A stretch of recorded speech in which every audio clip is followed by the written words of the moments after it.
உதிரப்புக்கு போயிட்டே இருக்கும், நிக்காம போயிட்டே இருக்கும், ரத்த ரத்தமா கட்டியா போயிட்டே இருக்கும். அவங்களுக்கு இடுப்பு வலி, மூட்டு வலி, முதுகு வலி, அசதி, சோர்வு, டயர்னஸ், ஒற்றை மூலிகையில நம்முடைய முன்னோர்கள் பெரிய பெரிய நோய்களையும் எளிமையா குணமாக்கிட்டு வந்தாங்க.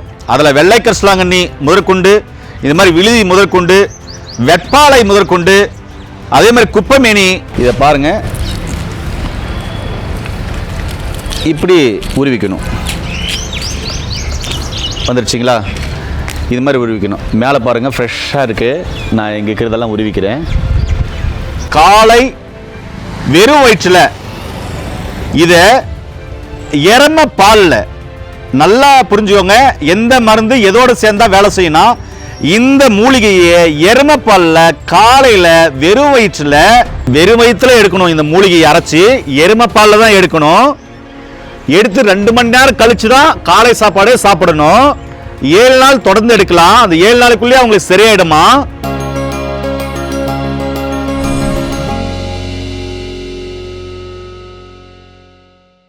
இயற்கையை மருந்து சேனலுடைய மேலும் பல பதிவுகளை தெரிந்து கொள்ள இந்த சேனலை சப்ஸ்கிரைப் செய்யவும், பெல் பட்டனை அழுத்தவும். மேலும் மருத்துவரின் ஆலோசனை பெற இந்த வீடியோவில் உள்ள எண்ணிற்கு தொடர்பு கொள்ளவும். இயற்கை மருத்துவர்களுக்கு வணக்கம். நல்லதை பகிர்ந்து ஆரோக்கியமான சமுதாயத்தை உருவாக்கும் நான் உங்கள் அன்பு சோனாரிதாஸ். ஒரு மறைக்கப்பட்ட மருத்துவத்தை நான் வெளிப்படையாக இன்னைக்கு சொல்ல போகிறேன். ஒரு அம்மா கிராமத்தில், அதுவும் மலைவாழ் மக்கள்கிட்ட செஞ்ச ஒரு மருத்துவம்.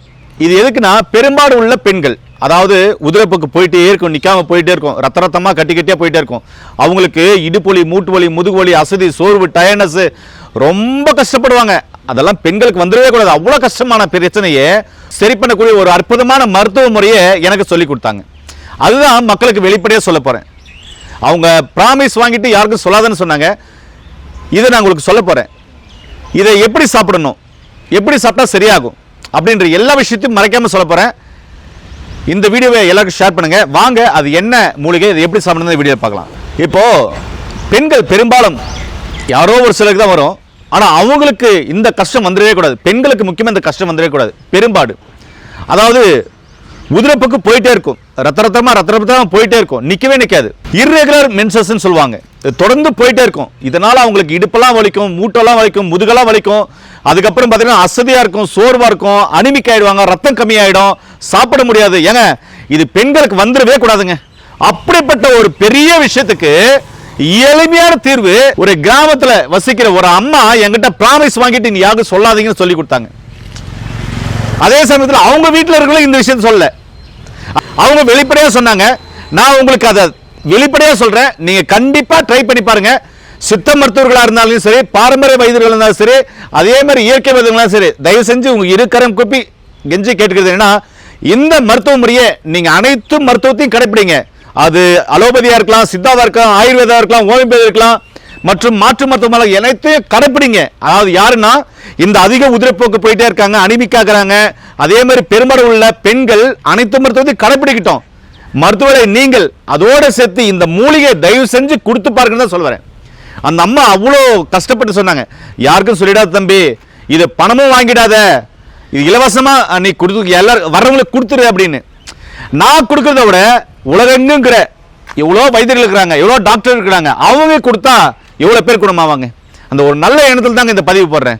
அது என்ன மூலிகை தானே கேட்குறீங்க? இதுதாங்க விழுதி.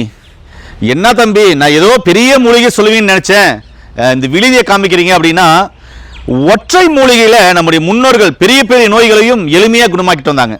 அதில் வெள்ளை கரிசலாங்கண்ணி முதற்கொண்டு, இந்த மாதிரி விழுதி முதற்கொண்டு, வெட்பாலை முதற்கொண்டு, அதே மாதிரி குப்பைமேனி, சென்னாயுருவி, இப்படியெல்லாம் நான் சொல்லிட்டு போல. அதெல்லாம் மறைக்கப்பட்ட மருத்துவம் என்னக்குன்னு நான் ஒரு இதில் வீடியோவில் சொல்கிறேன். இதுதான் விழுதி இலை. இந்த விழுதி இலை காய் பாருங்க எப்படி இருக்கு அப்படின்னு சொல்லிட்டு. இதுதான் காய். இந்த விழுதி இலையில் இருக்கிற காய் பாருங்களேன். இது பச்சை, இது பார்த்தீங்கன்னாக்க பழுத்தது. இது விதை உள்ளே இருக்கும், இலைகள் இப்படி தான் இருக்கும். பூ பாருங்க, வெண்மை நிறத்தில் பூவெல்லாம் இருக்கு பாருங்க. இங்கே பாருங்க, பூ வெண்மை நிறத்தில் இருக்கா? இதெல்லாம் பூ தான் பாருங்க. இங்கே பாருங்க, நல்லாவே தெரியுது பூ வெண்மை நிறத்தில். இந்த விழுதி இலையை 2 கைப்பிடி உருவிக்கணுங்க. எப்படின்னா, இங்கே பாருங்க, நான் இப்போ உருவுறேன் உங்களுக்கு. இப்படி இருக்குன்னா இதை பாருங்க, இப்படி உருவிக்கணும். வந்துடுச்சிங்களா? இது மாதிரி உருவிக்கணும். மேலே பாருங்கள் ஃப்ரெஷ்ஷாக இருக்குது. நான் இங்கே இருக்கிறதெல்லாம் உருவிக்கிறேன். இங்கே பாருங்கள், இங்கே ஃப்ரெஷ்ஷாக இருக்குது. இது அப்படியே உருவுறோம் பாருங்கள். இப்படி உருவிக்கணும். நீங்கள் அப்படியே உருவினீங்கன்னாக்க கருவேப்பிலை மாதிரி உங்களுக்கு வந்துடுங்க. இதாங்க இப்போ உருவி எடுத்துட்டுனா உருவி எடுத்துகிட்டு இதில் இருக்கிற குச்சிகளை வந்து இப்படி எடுத்துடலாம்.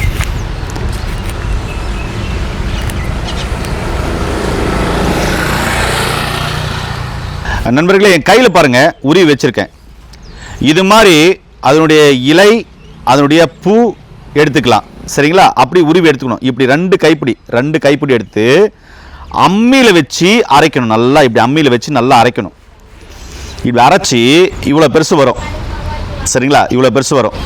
அது நெல்லிக்காயை விட கொஞ்சம் பெருசாக வரும். இதை என்ன பண்ணணும்னா, அதிகமான உதவிப்போக்கு போயிட்டே இருக்காங்க இல்லையா பெண்கள், அவங்களுக்கு காலை வெறும் வயிற்றில் இதை எரும பாலில், நல்லா புரிஞ்சுக்கோங்க, எந்த மருந்து எதோடு சேர்ந்தா வேலை செய்யணும், இந்த மூலிகையை எரும பாலில் காலையில் வெறும் வயிற்றில் என்ன செய்யணும்னாக்க அவங்களுக்கு குடிக்க கொடுக்கணும். நல்லா புரிஞ்சுக்கோங்க. சின்ன சின்ன உருண்டையாக எடுத்து வாயை போட்டு நீங்கள் பால் ஊற்றினாலும் சரி, இல்லைன்னா எரும பாலில் இந்த மூலிகையை அரைச்சி உள்ளே போட்டு கலக்கி குடிச்சிட்டாலும் சரி. குடிச்சிட்டு 2 மணி நேரம் குடிச்சதுலேருந்து வெறும் வயிற்று குடிச்சணும். குடிச்சதுலேருந்து 2 மணி நேரம் எதுவும் சாப்பிடக்கூடாது. சாப்பிடாம அதுக்கப்புறம் காலை உணவை எடுத்துக்கலாம். இப்படி தொடர்ந்து ஒரு அதிகமாக போயின்னு இருக்குன்னா 7 நாள் எடுக்கணும். ஆனால் எருமைப்பாலில் தான் வேலை செய்யும். 100% எருமைப்பாலில் தான் வேலை செய்யும். சரிங்களா? அந்த 7 நாளும் அசைவம் எடுக்கவே கூடாது, நான்வெஜ் எடுக்கக்கூடாது. சரிங்களா? அதே சமயத்தில் பாவக்காய், அகத்திக்கீரை எடுக்கக்கூடாது. இதுதான் பத்தியம். மீதி எல்லாம் அவங்க சாப்பிடலாம். புளி அதிகமாக சேர்த்துக்க வேண்டாம். நல்லா புரிஞ்சுங்களா? வெறும் வயிற்றுல எடுக்கணும். இந்த மூலிகையை அரைச்சி எருமைப்பாலில் தான் எடுக்கணும். எடுத்து 2 மணி நேரம் கழிச்சு தான் காலை சாப்பாடே சாப்பிடணும். 7 நாள் தொடர்ந்து எடுக்கலாம். அந்த 7 நாளுக்குள்ளேயே அவங்களுக்கு சரியாயிடுமா? அந்த 7 நாளும் அவங்க நான்வெஜ் எடுக்கக்கூடாது. அகத்தக்கீரை, பாவக்காய், பத்தியம் இது இருக்கக்கூடாது. புளி கொஞ்சம் கம்மி பண்ணிக்கணும். புரிஞ்சுங்களா? நான் இன்னொரு கேள்வி கேட்டேன். அம்மா, எருமைப்பால் எல்லா இடத்துலையும் கிடைக்காது இல்லையா அப்படின்றதுக்கு அவங்க மூஞ்சில் அடிச்ச மாதிரி ஒரு பதில் சொல்லிட்டாங்க. எனக்கு என்ன சொல்லிட்டாங்கன்னா, ஏப்பா, ஒரு நல்லக்காரன் கெட்டக்காரனாக்க 100-200 கிலோமீட்டர் போகிறோம். ஒரு கோயிலுக்கு போகணுன்னாக்க 200-300 கிலோமீட்டர் போகிறோம். 100 கிலோமீட்டர் போகிறோம். ஒரு நகை வாங்கினா துணி வாங்கினாக்க 50-60 கிலோமீட்டர் போகிறோம். சரிங்களா? ஒரு சுற்றுலா போகணுன்னாக்க பல கிலோமீட்டர்கள் போகிறோம். சாதாரணமாக உடம்பு இத்தனை வருஷமாக பாடாப்படுத்தி எங்கே போயும் குணமாகணும்னு சொல்லிட்டு வரீங்க. ஒரு எருமை மாட்டை தேடி அந்த பாலை வாங்கி ஒரு 7 நாள் குடிக்க முடியாதான்னு கேட்டாங்க. எனக்கு அவங்க சொன்னது திருப்தியாக இருந்துச்சு.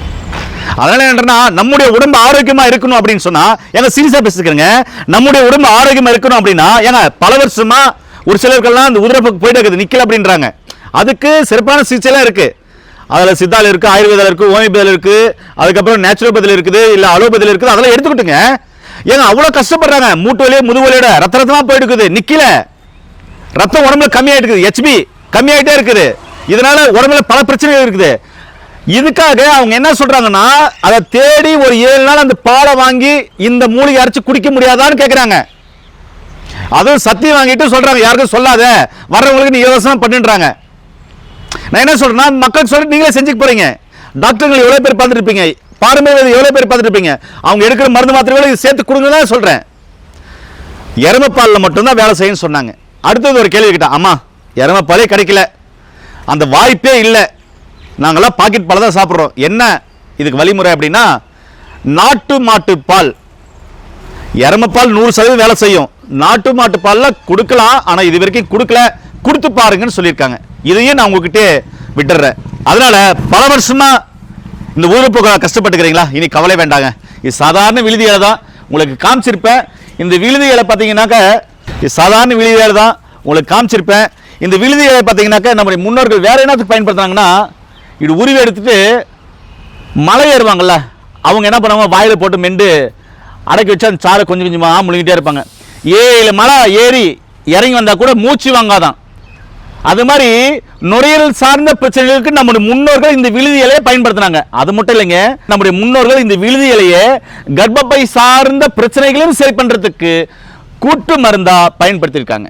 இப்ப புரிஞ்சுங்களா ஏன் அந்த உதிர்போக்கே சரி பண்ணுது அப்படின்னு சொல்லிட்டு? அதனால மறைக்கப்பட்ட மருத்துவமா நான் வெளிப்படையாக சொல்லியிருக்கேன், நீங்க தாராளமா இந்த மூலிகையை பயன்படுத்தலாம். பக்கத்தில் இருக்கிற சித்தா டாக்டரின் ஆலோசனைப்படி எடுத்துக்கோங்க, இல்லை பாரம்பரிய வைத்தியத்தின் ஆலோசனைப்படி எடுத்துக்கோங்க, இல்லை அங்கே இருக்கிற வைத்தியர் இருப்பாங்க அவங்கள ஆலோசனைப்படி கண்டிப்பாக இதை எடுத்து நோய் நொடி இல்லாமல் ஆரோக்கியமாக இருங்க. இப்படிப்பட்ட பிரச்சனை உள்ள எல்லாருக்குமே இந்த வீடியோ ஷேர் பண்ணுங்க, இல்லைன்னா ஒவ்வொரு குடும்பமும் இந்த வீடியோ ஷேர் பண்ணுங்க. யாரோ ஒருத்தருக்கு எங்கே ஒருத்தருக்கு இந்த மூலிகை கண்டிப்பாக வேலை செய்யும், அவங்க ஆரோக்கியமாக இருப்பாங்க. அவங்க ஆரோக்கியமாக இருந்தாங்கன்னா அந்த நன்மை கண்டிப்பாக உங்களை வந்து சேரும். மீண்டும் இன்னொரு அருமையான பதிவில் உங்கள் அன்பு சந்திக்கும் வரை உங்களுக்கு விடைபெறுவது உங்கள் குடும்பத்தில் ஒருவனாக உங்கள் அன்பு சோனாரிதாஸ். நன்றி, வணக்கம்.